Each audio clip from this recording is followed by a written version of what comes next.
निश्चितपणे आपले CJI गवई साहेबांनी बुलडोजर केस मध्ये जो निकाल दिलेला आहे 295/2022 या रिट पिटिशन मध्ये, आणि त्यांनी त्याच्यामध्ये एक SOP दिलेली आहे की एखादं अनधिकृत बांधकाम किंवा एखादं एन्क्रोचमेंट काढताना कशी पद्धत वापरावी, त्या पद्धतीनं आपण पहिला टप्पा कालच पार केलेला आहे.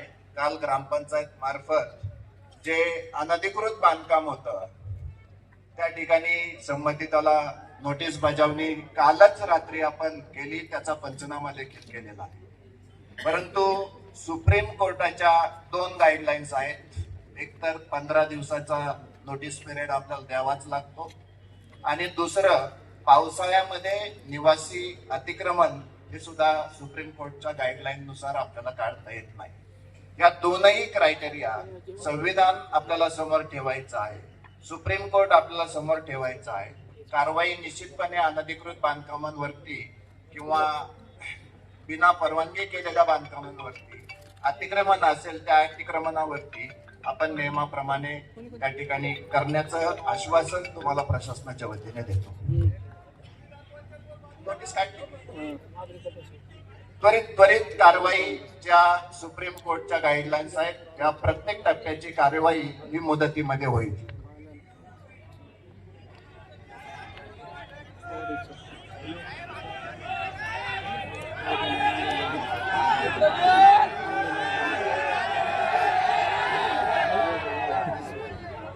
त्याचा कोण सूत्रधार, त्यांना मदत करणारे, तर आता ते PCR मध्ये आहे.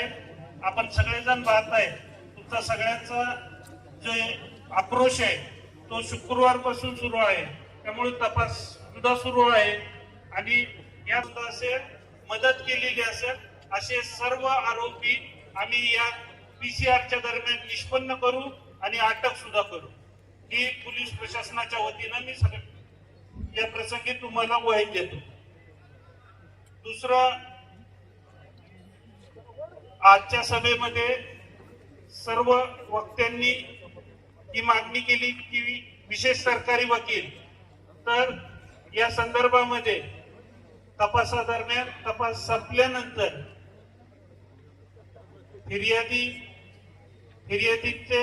फिर्याद देताना समक्ष हजर असणारे धीरजचे चुलते व आपल्या येथील काही लोक यांच्याशी चर्चा करून जे आवश्यक आहे ते सरकारी वकिलांचं नाव किंवा तो प्रस्ताव पोलीस विभागाकडून शासनास सादर केला जाईल.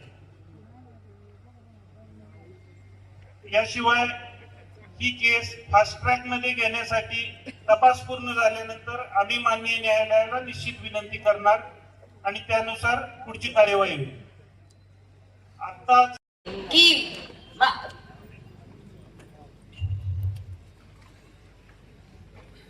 आरोपी त्वरित अटक झाले पाहिजे. तो आरोपींना एकतर एन्काउंटर करा नाही तर फाशीवर चढवा. तोपर्यंत मी माझ्या नवऱ्याला हात लावणार नाही आणि कोणी हिंमत करणार नाही माझ्या नवऱ्याला हात लावायची. माझ्या प्रशासनाला मागणी आहे की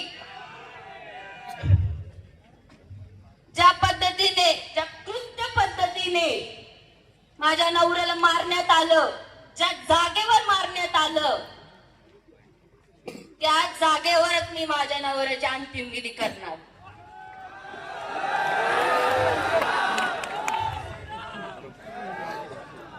मला न्याय पाहिजे. आपल्या हिंदुत्ववादी सरकाराकडून मला न्याय पाहिजे. मागच्या 4 दिवसांपासून मी फक्त वाट बघते माझ्या हिंदुत्ववादी सरकाराकडून न्यायासाठी.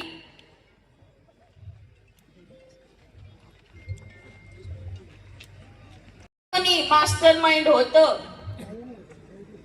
त्याला अटक झाली पाहिजे, त्याचा एन्काउंटर झाला पाहिजे.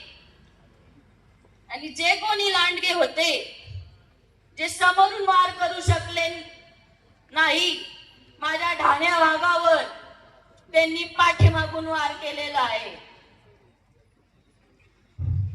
माझा ढाण्या वाघ मला कायम म्हणायचा, मी छत्रपती शिवाजी महाराजांचा मावळा आहे. माझं रक्त भगवा आहे आणि तू माझी वाघीण आहे. मी असो किंवा नसो, धर्मासाठी आपल्याला कायम उभं राहायचं आहे. आज माझा नवरा माझ्या सोबत नाहीये, फक्त आणि फक्त काही लांडग्यांमुळं. लांडगे हे समोरून कधी वार करू शकत नाही, त्यामुळे पाठीमागून वार करतात. आज एक धीरज परदेशी गेलाय, अनेक जाऊ नये. माझ्या नवऱ्याला न्याय पाहिजे.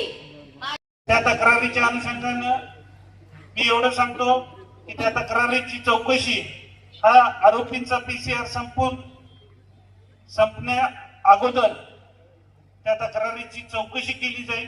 वरिष्ठ अधिकाऱ्यामार्फत आम्ही त्याची चौकशी करू आणि त्या चौकशीमध्ये जर ही बाब खरी निघाली, निष्पन्न झाली, तर त्यांच्यावर गंभीर कार्यवाही केली जाईल. जर तथ्य आढळलं तर निलंबन असेल किंवा त्याच्या पुढची सुद्धा कारवाई करण्याची गरज असेल तर ती देखील केली जाईल. धन्यवाद.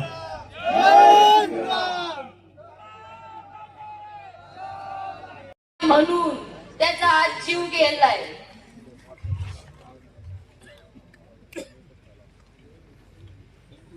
माझा नवरा कायम म्हणायचा मी एक कट्टर हिंदू आहे आणि इथून पुढे माझा नवरा तर आता माझ्या सोबत नाही, पण मी कायम हिंदूंसाठी उभी राहणार आणि हिंदूंसाठी इथून पुढे मी लढत राहणार. वाट काढत पुढे या. नोटीस घेताना तुमच्या सहीने नोटीस दिलेली आहे. तुम्ही इथं उपस्थित पाहिजे होते. कोण आहे गोडेरकर? अरे हे बाकीचे खाली बसा, जरा शांत बसा.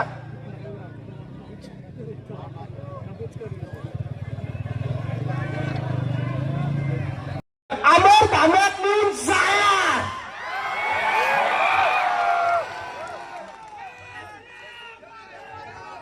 आज 4 दिवस झाले माझ्या भावाचा देह न्यायासाठी भटकतोय. त्याला न्याय मिळेल का? भेटेल का?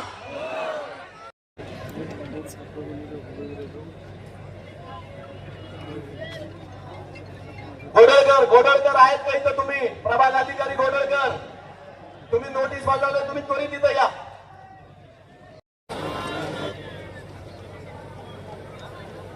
हे बघा, गोडळकर कोण आहेत त्यांनी त्वरित तिथं यायचंय. पालिकेचे गोडळकर प्रभाग अधिकारी गोडळकर म्हणून आहेत, त्यांनी कृपया त्वरित तिथं यायचंय. शुभ कार्यक्रम सुरुवात होत आहे. या अहिल्यानगर मध्ये झेंडे गेट वरून निघणारी आमच्या गणपतीची मिरवणूक का थांबली? तो कोणतरी पैलवान ज्याला आमच्या पोरांच्या वरती 82 साली अटॅक केला, आज धीरजच्या या दुःखद घटनेच्या प्रसंगी मी अहिल्यानगरकरांना विनंती करतो की तुम्ही आज क्रांती करण्याचा निर्णय घ्या आणि या वर्षी गणपतीची आपली मिरवणूक त्याच जागेवर निघाली पाहिजे, अशी भूमिका आपल्या सगळ्यांची असली पाहिजे. सगळ्यांची भूमिका. अरे संग्राम भैयासारखा वाघ तुमच्या बरोबर आहे, कशाला तुम्ही चिंता करताय? इथं अक्षय भैयासारखा तरणा बाण पोरगा आता महाराष्ट्राच्या विधानसभेमध्ये काम करतोय. संग्राम महाराज आपल्या इथं आलेले आहेत उपस्थित. आम्ही तुमच्या सगळ्यांच्या सोबत आहे. काहीतरी वेगळं घडलं पाहिजे.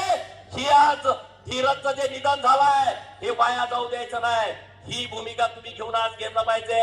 हे जे अटक केले दिले भडवे ना, यांचं तर होऊन जाईल, परंतु आजच्या दिवशी अहिल्यानगर जिल्ह्यामध्ये माझ्या कुठल्याही हिंदू भगिनीवरती या जिहाद्यांची वाकडी नजर पडता कामा नये आणि जर पडली तर त्याचं डोळं काढण्याची धमक आमच्या हिंदू पोरांच्या मध्ये असली पाहिजे. ही भूमिका पण घेऊया. अरे लव जिहादची किती प्रकरणं घडतायत? कोण मदत करताय? कोण वकील आहे की जे लव जिहादच्या प्रकरणामध्ये सातत्याने या पोरांना मदत करतायत? एक प्रकरण झाल्याच्या नंतर वरती कुणी हल्ला केला. अरे आई वडील, धीरजची तरणी बाण बायको, तिच्या पोटामध्ये 5 महिन्याचं बाळ आहे. आज त्याला तुम्ही बेघर केलाय, त्याचं कुटुंब आज रस्त्यावरती आलाय. पोलीस प्रशासनाला माझी विनंती आणि आव्हान आहे. अरे आज आमच्या धीरजचं तुम्ही घर उद्ध्वस्त केलाय. ज्या पद्धतीनं संभाजीनगरमध्ये नाशिकला जो कॉर्पोरेट जिहाद झाला, आमच्या हिंदूंच्या उच्च शिक्षित मुली ज्यांना 40-40, 50-50 लाखाचं पॅकेज आहे, अशा मुलींना या जिहाद्यांनी लव जिहादच्या ट्रॅक मध्ये अडकवला. अशा 9 मुलींनी एफआयआर दाखल केल्या आणि ज्या या सगळ्या प्रकरणाला निदा खान नावाची याच्यावर पुण्यामध्ये बसत होती, तिनं त्याला पाठबळ दिला होता. तिला अरेस्ट केली. संभाजीनगर मधल्या एमआयएमच्या एका नगरसेवकानं तिला राहायला जागा दिली.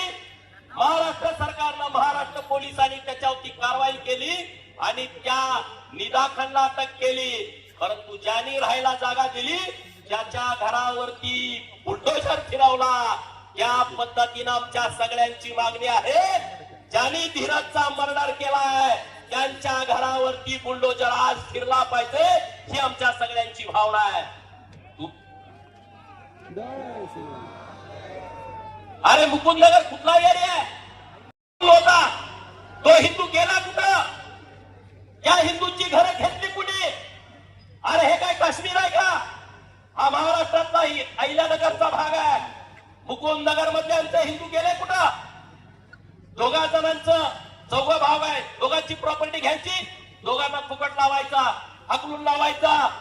या जिल्ह्याच्या एसपी साहेबांना माझं आव्हान आहे, मागच्या 20-25 वर्षामधले जेवढे दस्त या मुकुंदनगर मध्ये झालेले आहेत, या सगळ्या दस्तची माहिती पोलीस प्रशासनानं काढली पाहिजे. ब्राह्मण समाज, इथला पारसी समाज, इथला बहुसंख्य हिंदू समाज यांची घरं कुठल्या अधिकारात घेतली, ती कसल्या दरानं घेतली, धमकावून घेतली का, त्यांच्यावरती दादागिरी केली का?